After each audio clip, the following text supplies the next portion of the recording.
Free audio post-production by alphonic.com.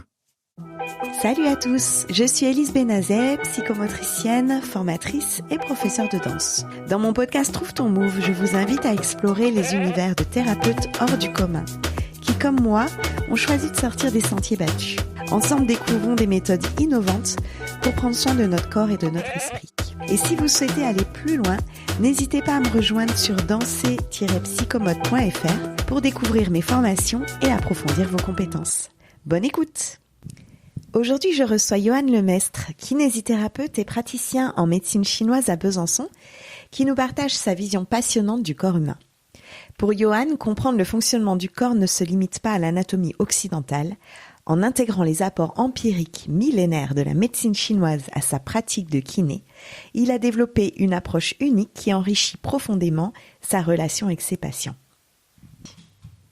Bonjour Johan. Bonjour Élise. Je t'ai invité aujourd'hui au podcast Trouve ton Move parce que j'ai pu consulter auprès de toi en tant que kiné et praticien de médecine chinoise. Et c'est quelque chose qui m'a beaucoup parlé, qui m'a beaucoup plu. Et j'ai adoré comment t'expliquais ta pratique, ton métier, comment t'as trouvé ta voie. Et j'aimerais aujourd'hui que tu nous racontes justement pourquoi t'en es arrivé là, pourquoi t'es arrivé à étudier la médecine chinoise après tes études de kiné. Comment ça s'est passé pour toi ? Effectivement, il risque d'y avoir plusieurs épisodes parce que c'est assez long. Je vais faire court. Je suis diplômé de 2001 de l'école de kiné de Besançon. Et déjà à l'école de kiné de Besançon, il y avait quelques profs qui avaient des sensibilités un peu externes, qui pratiquaient déjà le yoga. Il faut savoir qu'on se replonge dans les années, fin des années 90, donc c'était pas forcément très courant. Et qui s'intéressaient, pour certains, à la médecine chinoise, aux techniques de chaîne musculaire, qui avaient toujours cette vision un peu globale et qui, moi, m'ont permis de développer ce côté un peu scientifique et cette volonté de toujours savoir plus, avoir plus d'informations. Et de ne pas rester juste à un problème pathologique donné au départ, a priori. Donc, sorti de mon école en 2001, l'une de ses profs, justement, m'avait déjà demandé pour travailler avec elle. Donc, j'ai travaillé dans leur cabinet pendant 9 ans.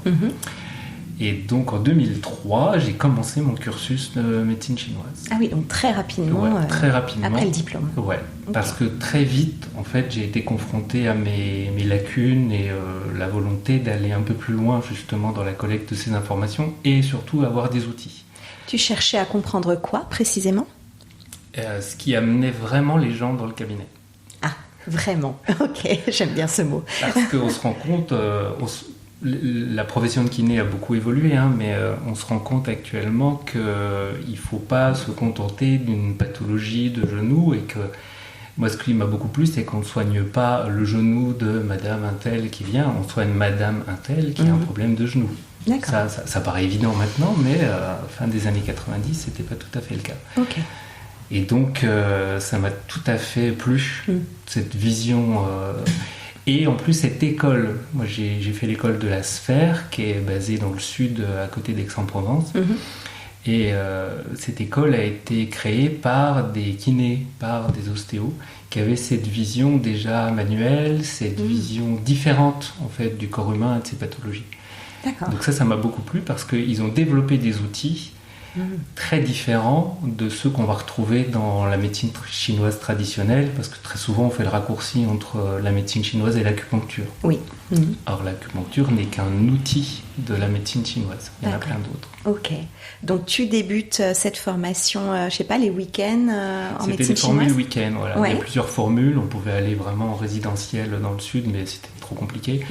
Donc ils ont une formule, j'ai eu beaucoup de chance parce que l'un des fondateurs de l'école a de la famille dans la vallée de Thann en Alsace. Et donc il venait régulièrement et il profitait de ces week-ends pour faire des sessions de formation. Et donc on y allait 5-6 week-ends par an. Donc c'est des cursus qui se sont un peu étalés dans le temps, mais pour moi ça convenait bien, c'était pas trop loin. Ça permettait d'assimiler entre 2 week-ends de formation parce que c'était hyper dense. Et ça s'est construit comme ça. Donc tu t'es formé pendant combien de temps ? Alors, je me forme encore. J'y étais le week-end dernier, justement. Depuis 2003, on est en 2026, ça va, c'est 23 ans d'études. C'est ça. Il y a eu un premier cursus de 3 années qui permettent de poser les bases de la formation et des principes de la médecine chinoise, on va dire. Après, il y a 3 années supplémentaires avec une prof chinoise qui va nous enseigner point par point tous les points d'acupuncture et à quel moment on va pouvoir intervenir sur tel ou tel point par rapport à ce qu'on a déjà posé comme base sur le premier cycle. D'accord. Et en fait, tout s'emboîte. Ils ont créé un cours qui est très bien fait où tout se construit lentement, comme ça, et on a des outils à chaque fois. Et dans cette formation, ils acceptent quel type de professionnel ? Il faut déjà avoir un diplôme ? Maintenant, oui, je crois. Ouais. Ce qui n'était pas forcément le cas au départ, c'est ce qui me perturbait un petit peu. Mais très rapidement, les gens qui n'avaient pas de prérequis de formation médicale n'allaient pas au bout parce qu'ils étaient très vite saturés d'informations et pas suivre. Ça les confrontait trop à leurs difficultés. Donc il vaut mieux avoir un bon maintenant, diplôme. C'est un prérequis. D'accord. Oui, c'est assez rassurant aussi. Oui. Ouais. Et donc, tu as dû peut-être rédiger un mémoire, faire des cas Après, cliniques. on a des étapes successives et on doit passer un premier examen au sein de l'école. Donc là, je l'ai passé en 2012. J'ai pris un peu mon temps parce que je ne voulais pas passer l'examen tant que j'étais pas sûr en fait de l'avoir avec des notes. Ça, c'est mon problème. Okay. C'est mon exigence personnelle. Okay. Voilà, c'est ça. Et donc, je l'ai passé en 2012 l'examen de l'école de la Sphère en juin 2012. Et la même année, en septembre, j'ai passé l'examen national. Donc, je passais le diplôme national de médecine chinoise. D'accord, il y a un diplôme national qui est reconnu maintenant et qui permet la pratique de l'acupuncture, la moxibution, de la médecine chinoise au sens large. D'accord, ok. Comme ça, c'est cadré. Et les différentes écoles se sont ralliées à différentes fédérations qui sont sous l'égide de la Confédération française de médecine traditionnelle chinoise. Ont établi en fait une charte avec un enseignement commun. D'accord. Et un diplôme commun, un niveau d'exigence commun. Donc on voit que ça s'organise. Ouais. J'aurais pas passé l'examen si j'avais pas eu cette certitude. Oui, d'accord. Donc là, après, ça a été très utile pour toi tout de suite, comme tu pratiques avec des patients en kiné. Ouais. Tu y as tout de suite associé.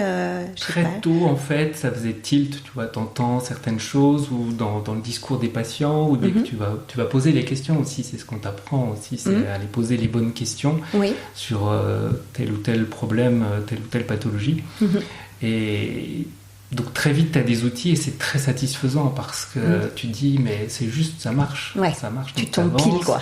Et après quand tu commences à travailler là-dessus avec plus ou moins de réussite eh bien tu as des résultats et en tout cas ça te permet aussi parfois de réorienter plus facilement. Ah oui, vers d'autres collègues. Tu vois qu'il y a une problématique qui est plutôt alimentaire, qui est plutôt d'ordre psycho-émotionnel. D'accord. Et à ce moment-là, tu fais gagner du temps aussi aux patients. D'accord, génial. Donc toi, tu as appris à passer un bilan un peu différemment. Moi, quand je suis venue te consulter, j'ai pas du tout fait un bilan kiné habituel. Tu m'as fait tirer la langue. Ouais, c'est ça. Pourquoi le bilan en médecine chinoise, il va passer par plusieurs étapes. L'objectif, c'est de collecter un maximum d'informations. Tu as les informations visuelles globales sur toi, ce que tu vas dégager, ce que tu vas pouvoir dire. Après, on a tout un interrogatoire sur le sommeil, sur les problèmes de tête en général, sur les problèmes ORL, sur les problèmes oculaires, les organes des sens, sur la partie respiratoire, cardiaque, toute la sphère digestive, cutanée, uro, gynéco, toute l'histoire personnelle, les traitements, voilà, un bilan, on va dire, très global, et moi je le peaufine vraiment pour avoir un maximum d'informations à ce moment-là. Et parfois ça prend 3/4, voire plus de la séance. Ouais, une séance qui dure 3/4 d'heure, 1 heure. Pour une première séance, c'est facilement 1 heure. Ouais, c'est ça. Le temps de collecter toutes ces informations-là pour justement aller vraiment cibler les objectifs et pour avoir la meilleure stratégie thérapeutique derrière. Derrière, ok. Donc ça, c'est les prises d'informations. Après, tu prends le pouls aussi, les fameux pouls chinois qu'on va retrouver au niveau de l'artère radiale. Donc ça, c'est tout un travail aussi. Il y a toute une théorie là-dessus. Oui. En pratique, moi, je l'utilise juste pour aller valider ou vérifier que j'ai pas raté une information au départ. Ah oui. Voilà. Je base pas tout mon diagnostic là-dessus parce que théoriquement, sur chaque secteur que tu vas palper sur l'artère radiale, tu peux avoir 28 pouls différents. Waouh. Voilà, je te laisse. Donc oui, c'est important de saisir ce qui se passe dans l'entretien pour faire le lien après avec le pouls et pas aller chercher 28 pouls différents. Et je me sers de la langue aussi pour ça. Et parfois, ça permet d'avoir un diagnostic différentiel. Quand tu as éventuellement plusieurs syndromes qui se présentent à toi, l'examen de la langue va pouvoir en fait en éliminer un ou te confirmer que tu es sur la bonne piste sur un autre syndrome. Donc tu aurais un exemple de quelque chose un peu flagrant que quelqu'un te raconte et en testant le pouls, la langue, ça confirme ou pas tu vois, quelque chose Alors sur des pathologies kiné au départ ou par exemple d'autres, parce que c'est pas toujours simple. Par exemple, là, je peux te donner l'exemple d'hier. Ça va être long, mais c'est un patient pour qui j'ai fait un bilan de 50 minutes. D'accord. Mon étudiante kiné était avec moi et elle était un peu scotchée parce que toutes les informations qu'on a collectées ont permis de retrouver en fait un ordre chronologique des pathologies qui ont fait qu'on a compris maintenant pourquoi il venait consulter. D'accord. Et si tu veux, il a un problème oculaire avec une DMLA qui a dégénéré. Il a été opéré. Et depuis une opération, on pensait que c'était un problème chirurgical consécutif et c'est pas le cas. Il a développé une pathologie un peu sensitive autour de l'œil. On pourrait penser que c'est un problème du nerf trijumeau, tu vois, la branche faciale. Mais en reprenant l'historique, on est tombé sur une pathologie de rein. D'accord. Et effectivement, si on ne va pas interroger ça, il vient pour un problème d'œil. Historiquement, son problème de DMLA s'est vraiment déclenché et fortement aggravé juste après la découverte d'une tumeur au rein. D'accord. Qui a été opérée, qui a eu des complications, et il a eu toute une réaction en chaîne. D'accord. Et donc, la confirmation a été, au moment de lui faire tirer la langue, par exemple, en tirant la langue, il avait une langue qui était comme une terre très aride. Tu imagines, toute fissurée, parsemée de fissures, et une terre très rouge.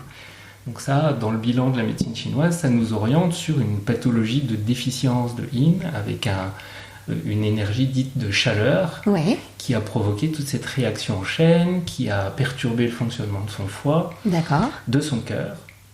Et finalement, la problématique d'œil n'était qu'un symptôme au sommet, quoi. Ouais, d'accord. Donc rein, foie, cœur, œil.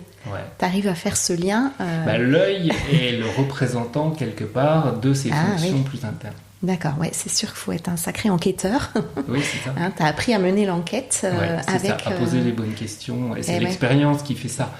Le bilan que je fais là aujourd'hui en 2026 n'est pas du tout le même qu'en 2003 ou en 2012. C'est beaucoup plus maintenant. Je vais plus vite dans mon raisonnement. Et alors, du coup, quand je t'entends parler, est-ce que tu utilises encore la kiné ? Forcément, oui. Parce que ça reste, au départ, pour encore pas mal de patients, un motif de consultation. D'accord. Ils ont une problématique kiné. Et parfois, ils sont soit en errance diagnostique ou en errance thérapeutique. Rien ne marche. Rien ne marche. Et très souvent, c'est parce qu'il y a plusieurs choses quand même associées comme ça. La kiné a évolué quand même depuis 2001 et maintenant on sait qu'il faut s'intéresser à ce qu'on appelle le modèle biopsychosocial. Il faut s'intéresser à l'aspect nutrition. Il y a plein de... La chrono, le fait d'organiser après sa vie, les neurosciences ont fait beaucoup de progrès. Donc ça, c'est très intéressant.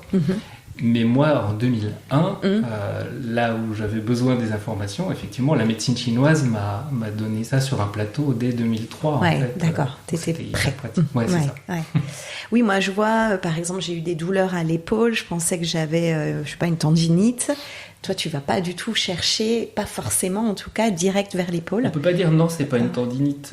Mais on sait traduire et voir si c'est plus un problème de tendinopathie, d'inflammation, avec un problème de surcharge locale. Donc là, effectivement, mais c'est des choses qui doivent passer rapidement. Ou est-ce qu'il faut aller chercher plus loin ? D'accord. Donc après, tu vas voir du côté des poumons, des côtes, à des endroits, les poux, les chevilles. Enfin, je me dis, je le laisse faire. C'est ça. Mais ce que j'ai apprécié dans ta démarche, c'est que tu amènes plein d'explications. C'est pas je te laisse faire sans savoir ce qui se passe. Tu utilises des schémas.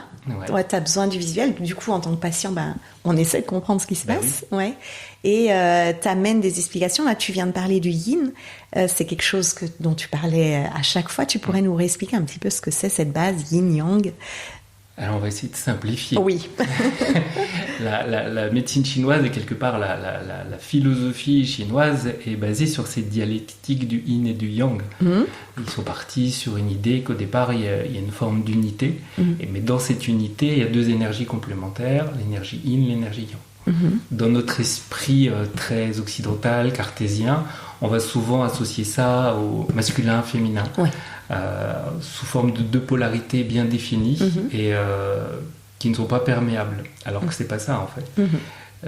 Le yin et le yang sont deux états extrêmes. Si on prend l'idéogramme chinois du yin et du yang, ça représente en fait le versant éclairé d'une colline ou le versant ombragé d'une colline. Bon voilà, j'adore tes images. Parfait, on en a une première. Et donc, tout de suite, tu as accès à cette notion de transformation parce que la colline reste stable et fixe.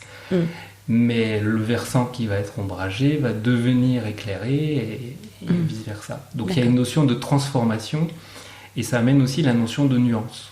D'accord. Donc si on prend la polarité homme-femme, d'accord, que tous les hommes ne sont pas les mêmes hommes, toutes les femmes ne sont pas les mêmes femmes, donc il y a toute cette variation-là qui va permettre de comprendre et d'amener cette notion de nuance. Ok. Je reprends souvent l'exemple, moi, parce que ça parle beaucoup aux gens qui font des maths ou qui sont scientifiques, l'exemple de la courbe sinusoïdale. Ouais. Voilà. D'accord. Des évolutions avec des points hauts, des points bas, des passages par le centre. Et voilà. D'accord. Ouais. Et donc ça, tu dis, c'est au sein d'une même unité. L'unité, c'est le corps ou c'est même au-delà de ça? Ça dépend le référentiel. Ouais. Moi, je parle en tant que psychomote, mais... C'est ça. Et prenons le référentiel comme étant le corps. Ouais. Donc il faut chercher l'unité dans le corps. D'accord. Mais de quelle unité on parle après, ça nécessite de prendre... Parce que toi, tu t'intéresses beaucoup aux organes à chaque fois. Là, tu parlais du foie, du rein, du cœur. On parle d'organes parce que dans la compréhension de la médecine chinoise pour les Occidentaux, on a été obligé de traduire. Ah oui. Quand je te parle de rein, par exemple, normalement, je devrais te parler d'énergie Shaoyin. Mais Shaoyin, ça ne te parle pas. Non. Parce que Shaoyin, on va trouver deux types d'énergie, l'énergie du cœur, l'énergie du rein. Et qu'est-ce que ça veut dire l'énergie du cœur, l'énergie du rein? Dans chaque énergie, donc si on prend Shaoyin du haut du corps, ça va être l'énergie du cœur, on va retrouver 4 niveaux. Un niveau qui va être tissulaire, un niveau organique ou viscéral, un niveau émotionnel et il y a même un niveau dit spirituel. D'accord. Et à chaque fois, tout se décompose comme ça. Ok, donc ça c'est juste pour le haut. C'est juste pour le Shaoyin du haut. Du haut, d'accord. Sachant qu'il y a 6 grandes fonctions. Ouais. Et dans chaque grande fonction, il y a à chaque fois une fonction haute, une fonction basse. Ah oui. En gros, une fonction qui te relie au ciel et une fonction qui te relie à la terre. D'accord. Ok, ouais, c'est hyper spirituel. Oui, ça va, jusque-là, ça va. Ça, c'est la partie spirituelle. C'est pas forcément la meilleure manière d'aborder ou d'expliquer la médecine chinoise parce que c'est très facile de perdre les gens avec ça. Oui, il y a plein de liens qui se font. Donc, tu l'expliquerais comment, du coup, plus simplement? La médecine chinoise? Ouais. Alors, il faut se dire que les Chinois, et c'est ce qui m'a plu, et c'est ce que je continue d'expliquer à chaque fois, ont une vision systémique du corps humain. Le corps humain est un système énergétique qui a 3 niveaux. Le premier niveau, c'est le niveau de la prise d'information. On considère que le corps et différentes parties du corps sont des émetteurs-récepteurs. Donc les informations que le corps va prendre, que l'individu va prendre, sont des informations saisonnières, climatiques, alimentaires, émotionnelles. On va appeler au sens large cosmotellurique, environnemental. Par exemple, dans la pièce, là, tu enregistres en permanence le niveau de luminosité, la couleur, les bruits de ce que tu entends, en permanence, et tu décides, oui ou non, de capter l'information en fonction de ce qui est présent en toi. D'accord, donc un peu la perception sensorielle. Ces informations-là du moment viennent ensuite s'intégrer et se cumuler à tes propres informations génétiques. Oui. Et le corps va fabriquer 2 grands types d'énergie. Énergie nourricière et énergie défensive. Aussi bien qualitativement que quantitativement. D'accord. C'est ce qu'on va appeler les 3 foyers. Ce que tu as vu peut-être sur l'affiche. Les 3 foyers. Ça, c'est le premier étage. Le deuxième étage de ce système, c'est l'étage de la distribution. Oui. Tu vas distribuer l'énergie. Et là, il y a un système qui s'appelle le système des 8 merveilleux vaisseaux qui sont en relation, et on apprend ça dans mon école, en relation avec des glandes endocrines. D'accord. Donc il doit y avoir un système équilibré pour pouvoir distribuer correctement l'énergie. Pour ceux qui font des arts martiaux, ça va être en relation avec le système d'axe, avec la notion d'avant, arrière, droite, gauche, haut, bas, profondeur, superficie. La 3D.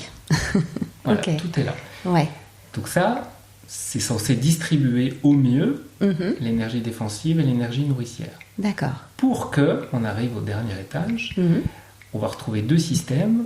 Premier, le plus important, c'est le système avec les 12 fonctions énergétiques qui sont regroupées par binôme, dont je te parlais, avec le Shaoyin. On va retrouver un autre qui s'appelle le Shaoyang, le Tueyin, le Taiyang, le Taiyin. Voilà.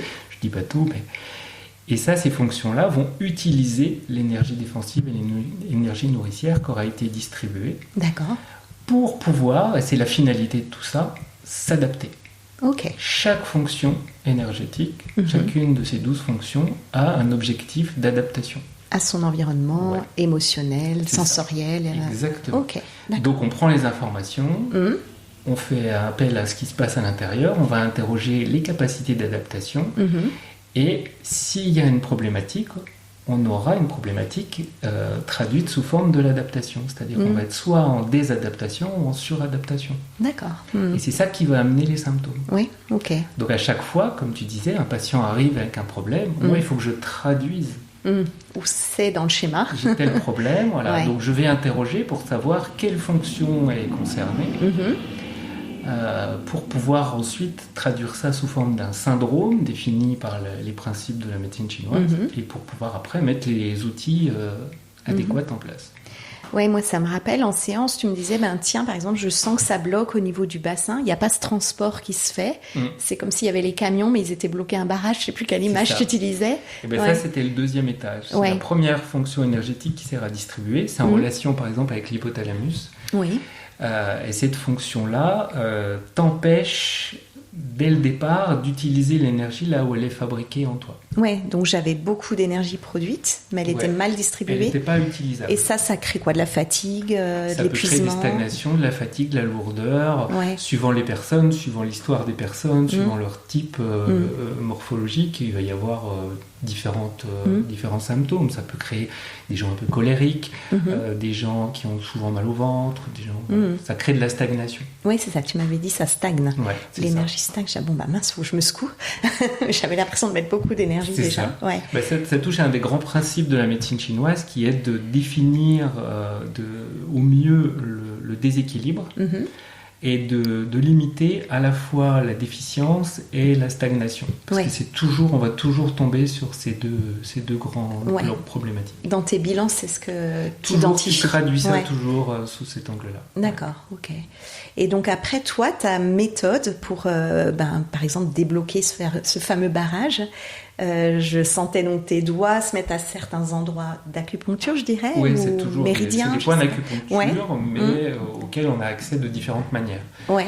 Le plus classique, ce que tout le monde connaît, parce que c'est comme ça qu'on a accès à la médecine chinoise, c'est l'acupuncture avec la pratique de l'aiguille, où on va utiliser donc une aiguille d'acupuncture qui est en général un manche d'acier avec une pointe d'acier et un petit fil de cuivre, parfois d'argent, parfois d'or. Il y a certaines aiguilles aussi qui sont équipées d'un petit manche en silicone qui va être introduit à un endroit bien précis du corps et sur lequel on va exercer un petit mouvement. D'accord. Après l'insertion, on va exercer un mouvement de rotation, soit horaire, soit anti-horaire, parce que ça fait appel aussi à cette dialectique yin-yang. Okay. Il faut imaginer que chaque point d'acupuncture reprend ce symbole yin-yang que tout le monde connaît, là, avec le noir, le blanc, avec le point blanc dans la surface noire et le point noir dans la surface blanche. D'accord. Et on va essayer de réguler. Il faut imaginer que le point d'acupuncture, il est en fait placé sur un méridien d'acupuncture. Qu'est-ce qu'un méridien d'acupuncture? C'est un espèce de canal sur le corps qui, la définition est l'extériorisation sur le corps de la fonction énergétique concernée. Donc on va avoir un méridien, si je reprends l'exemple de tout à l'heure, du foie, un méridien du rein, un méridien du cœur. Ce qui est assez pratique. Ce qui est pratique. Quand tu as identifié l'origine du problème. C'est aussi un biais parce que c'est très difficile pour les gens d'imaginer que par exemple à cet endroit-là, sur le pouce, tu vas avoir le méridien du poumon. Oui. Les gens disent mais qu'est-ce que fout le poumon sur mon bras ? Oui, on a la réponse. Pourquoi on est construit comme ça ? Parce qu'en fait c'est la fonction taïne qui est là. Oui. Et cette fonction taïne a dans ses différents niveaux, au niveau viscéral, l'organe poumon. D'accord. Donc tu dois plus travailler sur la fonction taïne et ça peut, si tu le souhaites, si tu travailles sur les bons points, aller jouer sur l'organe poumon. Eh oui, d'accord. Donc c'est comme si tu tournais un peu des boutons dans un sens ou dans l'autre. Tu vas réguler, exactement. Le point va être comme une écluse. Moi, c'est l'image qu'on m'a donnée et qui m'a paru satisfaisante parce que l'écluse, elle permet de réguler le flux, d'être un point de passage ou un point de blocage. Donc un flux d'énergie. Un flux d'énergie. C'est comme ça que tu dirais ? Ouais. C'est ça. Les Chinois appellent ça le qi. Oui. C'est difficile à traduire. Hein. Le qi, si tu prends là encore le caractère chinois, ça représente quelque part sur un cuiseur traditionnel de riz, tu vois, avec le riz en bas, les légumes et puis le poisson. Eh bien, ça représente la vapeur qui se dégage de la cuisson du riz. Ah, excellent. D'accord. Donc, tu as une écluse qui dirige la vapeur, plus ou moins fortement. Dans le système à 3 étages dont je te parlais, tu as les 3 foyers, et on peut imaginer que les 3 foyers représentent en fait ce cuiseur. Ah oui, d'accord. Et en fait, l'énergie est fabriquée dans le foyer inférieur, qui est finalement fondamental et vraiment l'un des plus importants. Et en fait, tout va être réchauffé par le foyer inférieur et tout devra circuler. Et il y a une circulation après qui se fait du haut vers le bas en passant par dans le centre. Corps. D'accord. Et tu as montré ton bassin en parlant du foyer inférieur. C'est justement ce qui est sous l'ombilic et entre l'ombilic et le périnée. Ah oui, d'accord. C'est vraiment là. Notre autocuiseur est là. Voilà, c'est ça. Ok, très bien, je comprends. Ok, il y a donc parfois des stagnations, parfois des blocages. Est-ce qu'il y a d'autres formes de difficultés que tu peux ressentir en posant... Parce que donc moi, tu n'as pas utilisé les aiguilles d'acupuncture. Tu m'as dit que j'étais peut-être trop sensible. Ouais, puis j'utilise finalement jamais, parce que ma sensibilité de kiné au départ, et puis ma sensibilité personnelle fait que j'ai vraiment développé l'outil manuel. Il y a des avantages d'utiliser les aiguilles d'acupuncture parce que ça permet de travailler plusieurs points, de faire des associations de points en même temps. Mais ça, quelque part, pour moi, ça a toujours été un autre métier. Oui, d'accord. Moi, je suis resté vraiment dans ma structure de base kiné, vision kiné.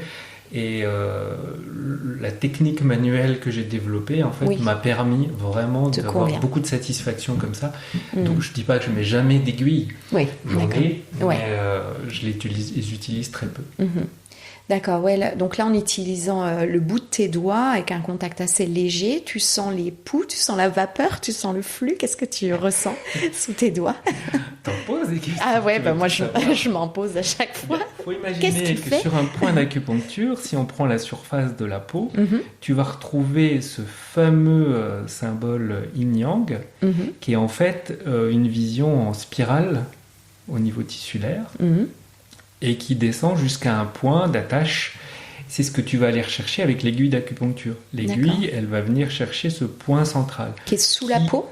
Ça dépend de la localisation. Ouais, d'accord. Sur certaines zones du corps, elle est plutôt profonde. Parfois, il faut aller chercher vraiment sur un contact osseux. Mais ce qui est intéressant manuellement, c'est que tu as accès à cette information-là dès la surface de la peau. Donc, tu as une vision un peu en 3 dimensions, comme ça. Comme si tu avais sous la peau un petit ressort.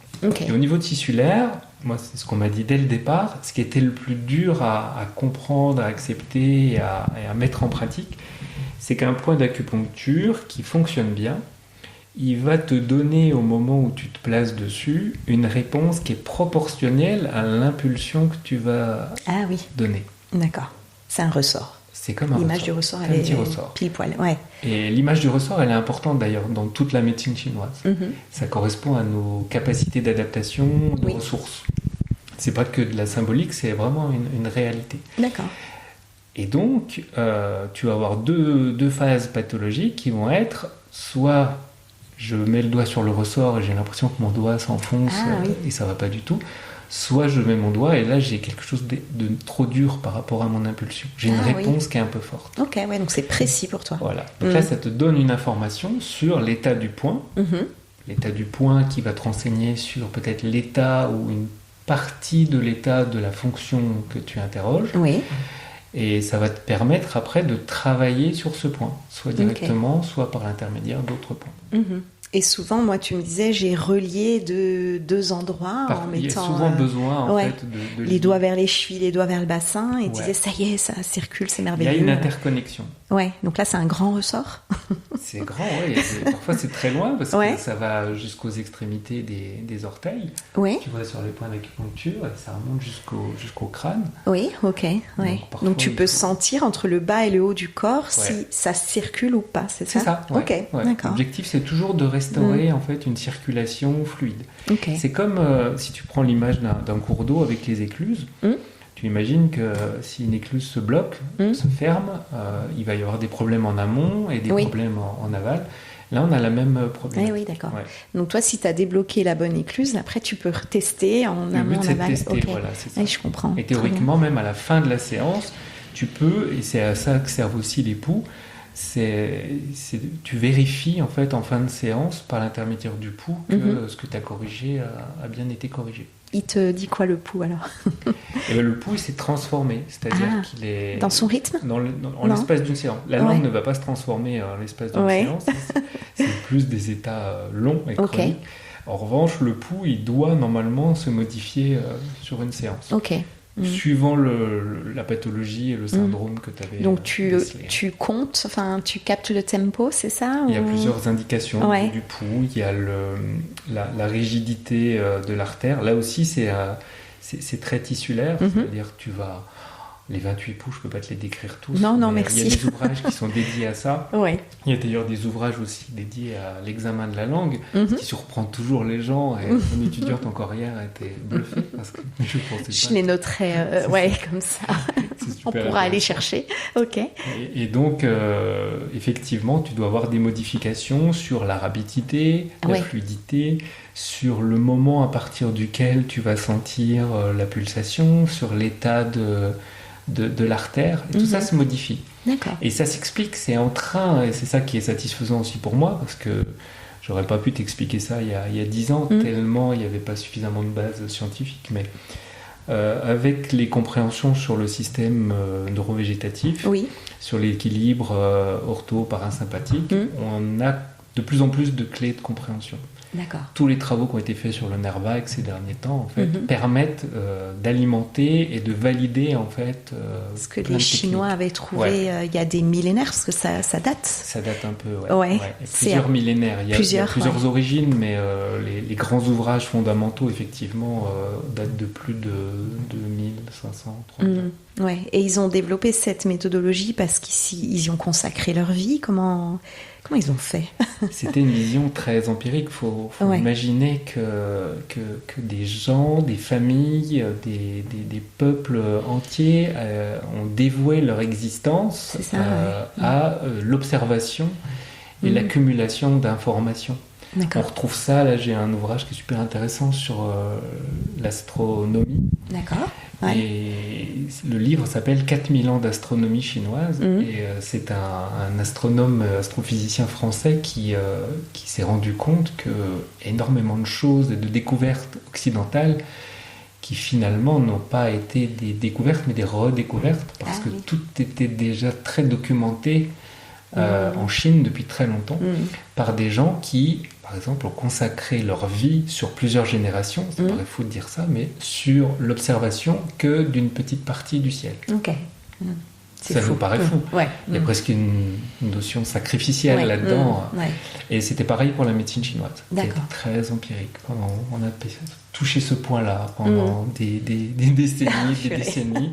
Et là, on s'est dit, je crois qu'après tout ce temps, on peut effectivement valider le fait que ce point-là, on va l'appeler comme ça, parce que les points ont des noms aussi, et le nom permet de connaître l'histoire et la signification précise du point.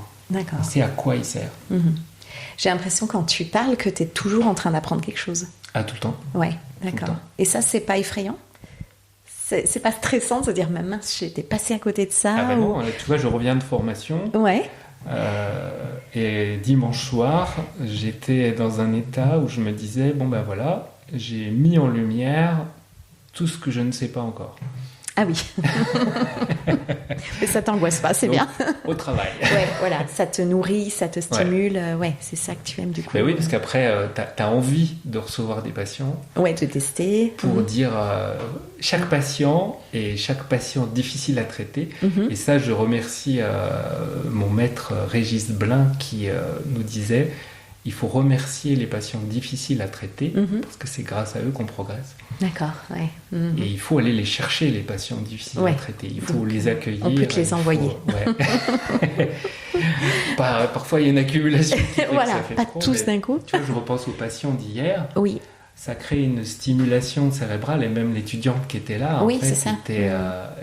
était presque euphorique à la fin en disant mais c'est génial la démarche d'avoir un patient qui vient avec alors on n'est pas des sauveurs on est d'accord mais il vient avec une espèce de désarroi parce qu'il a l'impression qu'effectivement il n'y a pas de solution et puis là juste en reprenant son histoire déjà on lui donne une cohérence en lui disant mais voilà.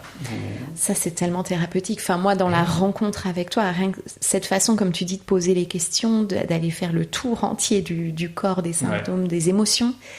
Déjà, nous, on a envie de se confier en tant que patient. On a envie parce que quelqu'un de plus froid qui va rester sur le fonctionnel, on laisse un peu tomber. Hein. On arrive et on subit la séance, quoi. On est passif. Ouais. Là, on rentre d'une séance avec toi, on est crevé. Je sais pas pourquoi, si en ouvrant les écluses ou parce qu'il y a beaucoup d'informations parfois. Pour le corps, ok. Tu vois, si on fait pas un travail psychique pur, on fait pas un travail ostéopathique pur, mais on va toucher un petit peu tout ça. Et puis le fait que j'explique parfois, j'en ai conscience, je parle beaucoup, ça peut peut-être saturer d'informations. Donc je suis vigilant et je vois bien quand ça commence à être beaucoup d'informations. C'est pour ça que j'essaie maintenant de me concentrer sur des séances de 3/4 d'heure dans le suivi. Quand la séance, je le sais au départ, dans la prise de rendez-vous, va être plus complexe, 1 heure, c'est bien. Mais... Ok. Et toi, je vois, tu prends des notes, parce que quand on revient, tu sais où t'en es. Ah oui, il y a un fil, Ouais, et l'évolution, elle te donne des indices, j'imagine, importants. C'est ça. Et ça, c'est rassurant pour le patient aussi. Ben oui, c'est ça. Et puis c'est très valorisant aussi, parce que le patient se rend compte qu'en écoutant les conseils, en mettant en place... certains comportements ou en modifiant certains comportements, il y a des améliorations. Là où au départ c'était pas acquis d'office, effectivement c'était pas évident que en jouant sur tel ou tel comportement on allait modifier tel ou tel symptôme. Et toi, du coup, tu ne te trouves pas démuni? Alors, tu dis, j'ai des fois des patients, c'est des cas, vraiment. Il n'y a pas des maladies où tu dis, j'y comprends rien ou des... Ah bah si. Ça t'arrive, ok. Ah ouais, ça. Et t'amènes tes pistes à toi? T'appelles les médecins? Est-ce que tu fais ce lien ou comment? De plus en plus, maintenant, on est dans cette interaction. On a besoin aussi d'informations parce que pour pas se retrouver seul, c'est hyper important. Là, je suis dans une phase où, par exemple, je travaille beaucoup avec des psychologues qui, dans cette logique psychocorporelle, sont un peu démunis parce qu'ils entendent des choses dans leurs séances, mais ils n'ont pas la possibilité d'accéder au corps. Donc, on passe par quelques séances auprès de moi. Et ça nous permet d'échanger un petit peu sur le travail et ça permet d'accélérer un peu le travail. Ah, génial, Oui, c'est vrai que toi, en passant par le corps, t'amènes des nouvelles images. Moi, je me rappelle, tu m'avais dit, c'est comme si tes pensées, c'était des dossiers dans une étagère, mais qui n'étaient pas rangés. C'est ça. On a tout fait tomber, et puis elles sont dans tous les sens. On prend tous les dossiers de tout ce qui n'était pas rangé, on met tout sur un bureau, ça fait une grosse somme d'informations. Et au lieu de se dire, non, je sors du bureau, je ferme la porte et j'y retourne pas, eh bien, on reprend chaque dossier, on trie. Voilà. Et une fois que tout est trié et rangé, on n'a pas honte à le réorganiser, le mettre dans sa bibliothèque, parce qu'on sait que tout est rangé, tout est là. Si on a besoin d'accéder à l'information, on y va. Oui, c'est ça. Moi, ça m'avait tellement parlé. Je me dis, ok, je continue. On va voir comment ça Mais marche. parfois, c'est un temps long parce qu'il Ouais. y a tellement d'informations. Moi, je suis venue, tous les mois pendant 1 an, je crois, à Ouais, peu c'est près, ça. avec Ouais. une pause. Mais Ouais. il y avait besoin après un surmenage. Et puis tous les mois, parfois c'est même rapproché, c'est assez court, mais c'est à la fois court et nécessaire Oui, ok. pour laisser le temps justement à tout ce système de se réorganiser tranquillement. Oui, je vois, j'ai dormi des fois. Une fois, j'ai dormi une journée après ta séance, Ouais, une journée ouais. entière, comme si j'avais la grippe. Ça dépend sur quoi on Alors que travaille. non, mais oui, ouais. Oui, il y a des choses très puissantes. Mais quand tu as des régulations vraiment sur l'équilibre neurovégétatif, effectivement, il faut le temps que le corps se rééquilibre tranquillement. Ouais. L'objectif, c'est de ne pas le brusquer. L'objectif, c'est, quand tu as une barrière, c'est des principes qui m'ont été transmis, mais qui sont évidents pour moi, qui ne sont pas toujours évidents pour tout le monde. Oui. Mais quand une barrière a été identifiée et s'est mise en place, on ne va pas la lever en fait. C'est pas nous qui levons la barrière. Moi, en tant que thérapeute, je fais rien. Je sers vraiment de guide. C'est comme un rôle d'aiguillage. Okay. On propose quelque chose au corps. C'est pour ça que parfois le temps est long. Oui, ok. Ouais. On va pas changer le corps. Moi, j'ai pas ce rôle-là du tout. Je propose au corps une rééquilibration qui parfois se fait lentement. Et quand le corps est prêt, il va lever sa barrière. D'accord. Ouais. Tu m'avais donné des exemples. Par exemple, tu peux aider à soigner des verrues. Des aftes ou des... Parce que ça m'avait marqué. C'est pas l'essentiel, mais oui. Si on traduit, comme je te disais, en termes de médecine chinoise, une verrue, ça peut être une stagnation d'énergie défensive sur un point donné.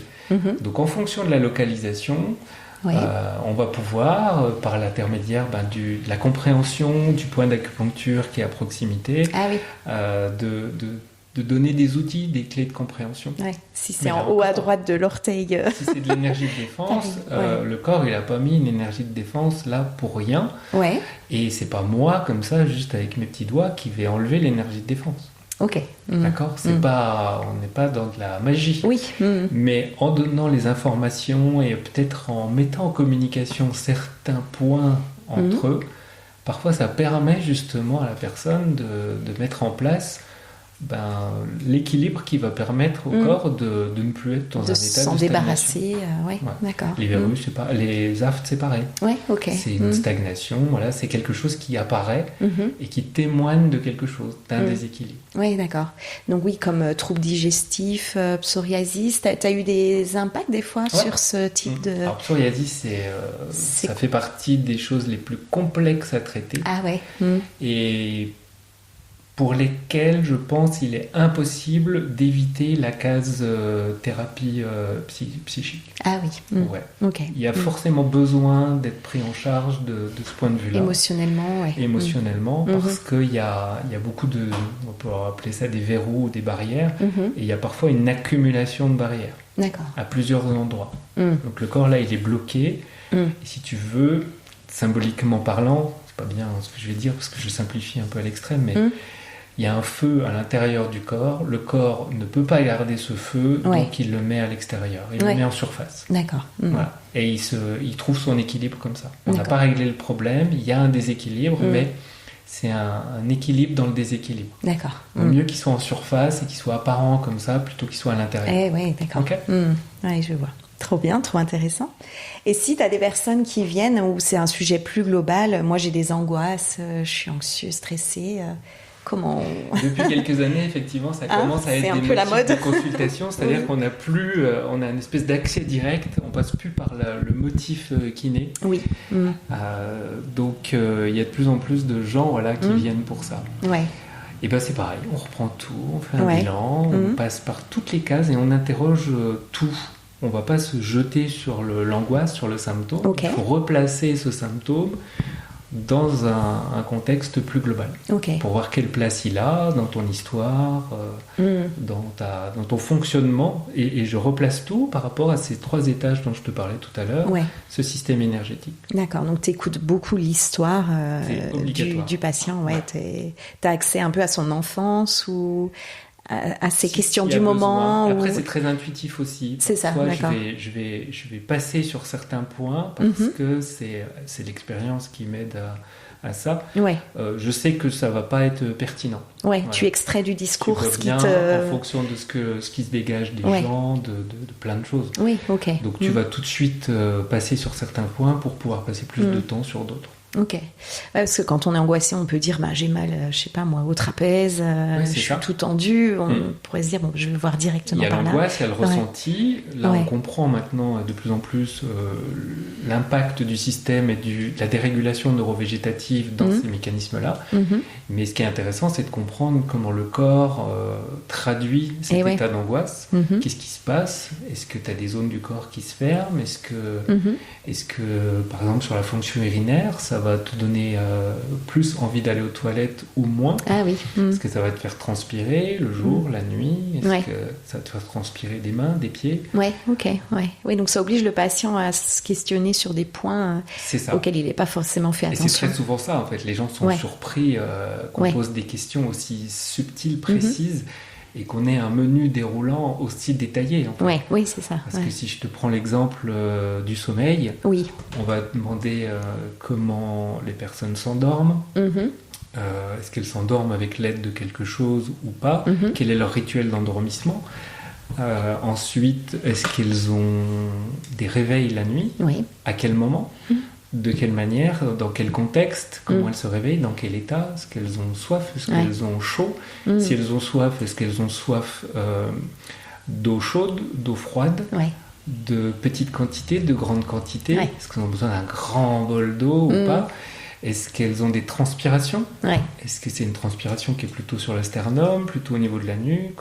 Oui, donc toi, ça te donne plein d'indices C'est selon ça. les À réponses. chaque fois, Ouais. ça permet de réorienter pour savoir dans quelle case cette information, en fonction de la réponse de la personne, je vais la mettre. Et c'est comme ça que se construit le syndrome. Oui, moi, tu m'avais demandé si j'étais mieux au chaud en milieu humide, au chaud en milieu C'est ça. sec, si je préférais le froid. J'aime bien la neige, j'aime bien la plage. Et ça, c'est Ouais. des grandes questions qu'effectivement, on peut poser à tout le monde. C'est, Ouais. est-ce qu'on préfère avoir trop chaud ou trop froid? Ouais. Est-ce que c'est plus facile de s'adapter à une grande chaleur ou à un Ouais. grand froid? Et ça te donne des indices Déjà, sur ça, c'est l'adaptation. ignore déjà. Ah oui, d'accord. Bah Ok. oui. Bon, si on traduit, comme je te disais, en termes de polarité un peu stricte, le yin et le yang, yin froid, yang chaud. Ok. Mais qu'est-ce que ça veut dire que de ne pas pouvoir s'adapter à un grand chaud? Oui, ok. Et ça peut vouloir dire qu'il y a une déficience du yin ou qu'il y a une déficience de yin avec un yang qui est apparent, qui crée déjà un état de chaleur. Et à ce moment-là, tu n'as plus la capacité en fait, Ah oui, de à réguler. t'adapter à la chaleur. de D'accord. réguler. Ouais. Il y a aussi un outil de compréhension qui est représenté par ce fameux cycle des 5 éléments, qui est en fait un cycle des 5 éléments plus 1. Il y en a un, parce que le feu a 2 niveaux de compréhension. Et dans ces 5 éléments, on va retrouver effectivement toutes les fonctions énergétiques et on va comprendre les relations qu'elles ont entre elles. Ok. Et il y a une relation quantitative, mais aussi une relation qualitative. Oui. Voilà, donc ça c'est hyper intéressant. D'accord. Une fois qu'on a parlé de l'adaptation et de la suradaptation, Oui. ou de la désadaptation, on va tomber donc dans les symptômes. Et là, on va avoir accès à une notion qu'on retrouve maintenant en fait en médecine plus classique, en médecine tissulaire. Ouais. C'est la notion de quantification de stress, avec 2 zones qui sont intéressantes, qui va être la zone minimum à partir de laquelle il faut stimuler une fonction pour la renforcer, et la zone maximum au-delà de laquelle tu vas créer des symptômes parce que tu épuises et tu fragilises la fonction. Ok. Et l'objectif, c'est de se trouver toujours entre les deux. Donc on aurait des seuils un peu comme On a ça des de seuils. stimulation. Voilà, c'est ça. Ouais. Et normalement, le fait de travailler sur soi doit permettre de comprendre quels sont ces seuils. Ok. Et ce système-là, cette clé de compréhension, il faut l'adapter et la transposer aux 12 fonctions énergétiques. Ok. Tu prends chaque fonction énergétique et tu essaies de comprendre à partir de quand je renforce cette fonction-là Ah oui. et à partir de quand je l'affaiblis. Je l'épuise ou je l'affaiblis. Ouais. Ouais. Ah oui. Ok. Sur les informations dont je te parlais au départ, c'est-à-dire sur un plan climatique, sur un plan émotionnel, sur un plan alimentaire. Et ça, dans les questions, effectivement, tu poses, tu vas chercher à interroger ça. Quand je te dis est-ce que tu crains plus le chaud ou le froid, ça me donne une indication. Mais quand je donnais un peu plus de subtilité avec le chaud humide, Oui. avec du vent, Ah oui. est-ce qu'une petite brise te dérange? Est-ce qu'un grand vent te donne mal à la tête, par exemple? Voilà. Ouais. Tout ça, ça donne des outils de compréhension pour savoir où tu te situes en termes de quantification dans ces deux niveaux essentiels. Est-ce que toi, quand tu t'adresses à des médecins, on te comprend ou on te dit oh, c'est un peu n'importe quoi, l'énergétique comme ça comment tu fais pour... De moins en moins. De moins en moins, on ne te comprend pas Non, de moins en moins, avant, on ne posait pas la question, ouais. C'était compliqué. D'accord. Oh là là, médecine chinoise, ouais.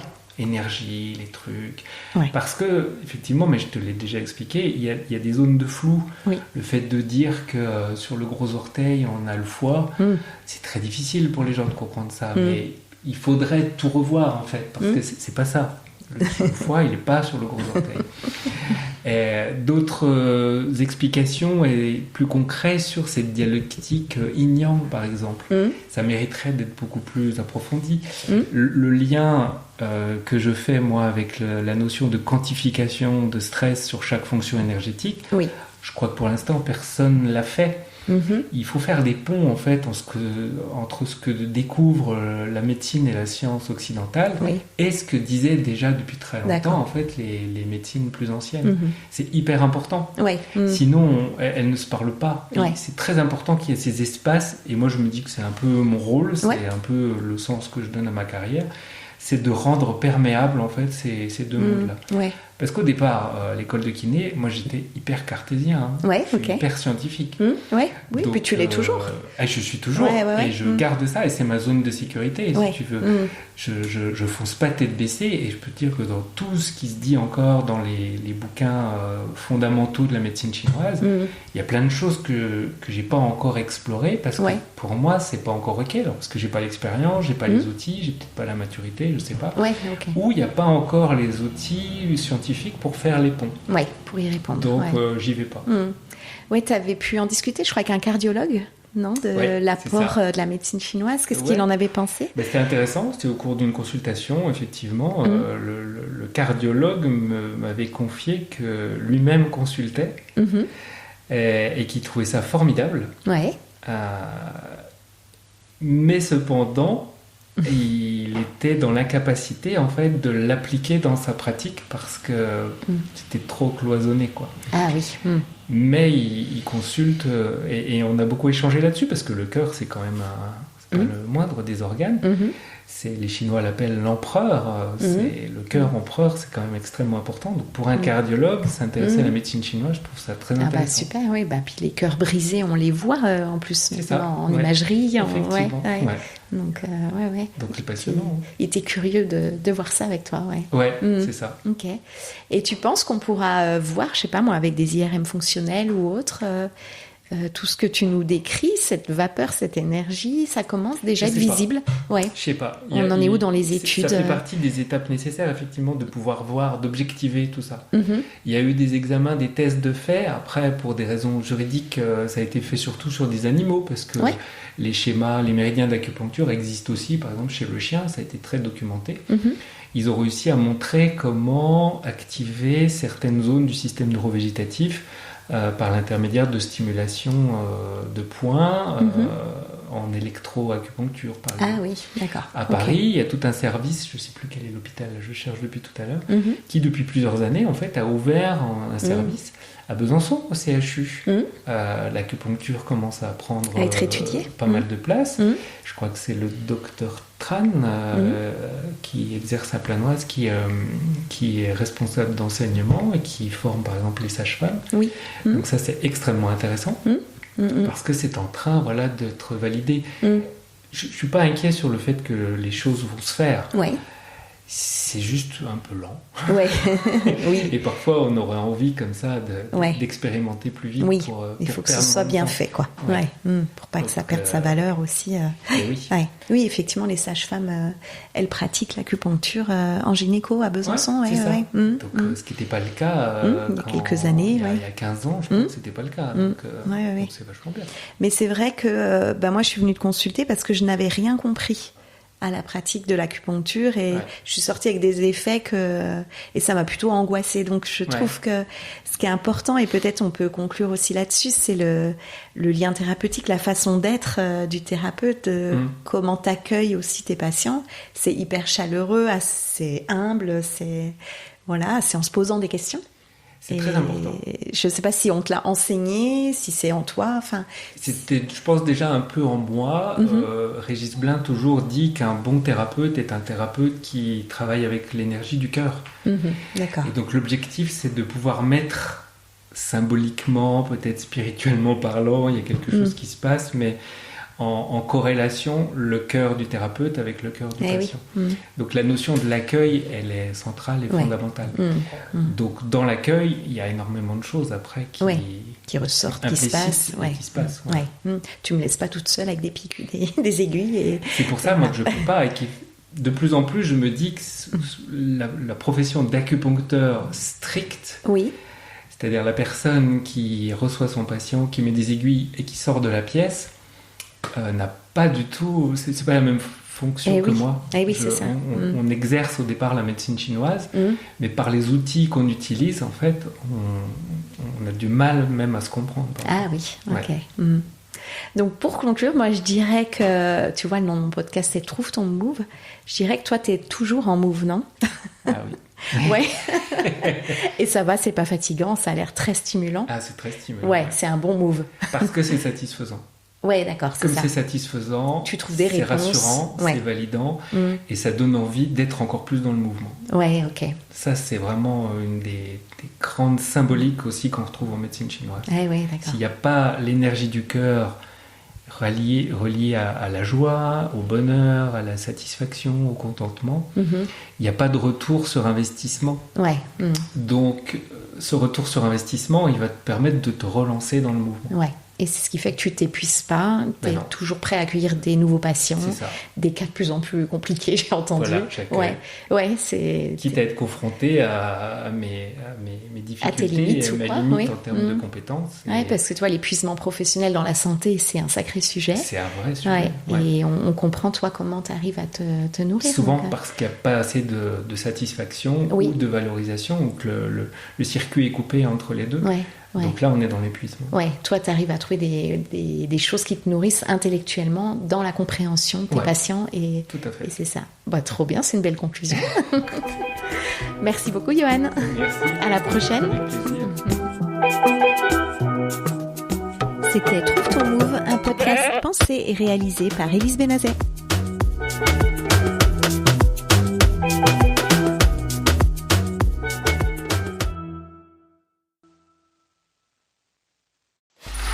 Free audio post-production by alphonic.com.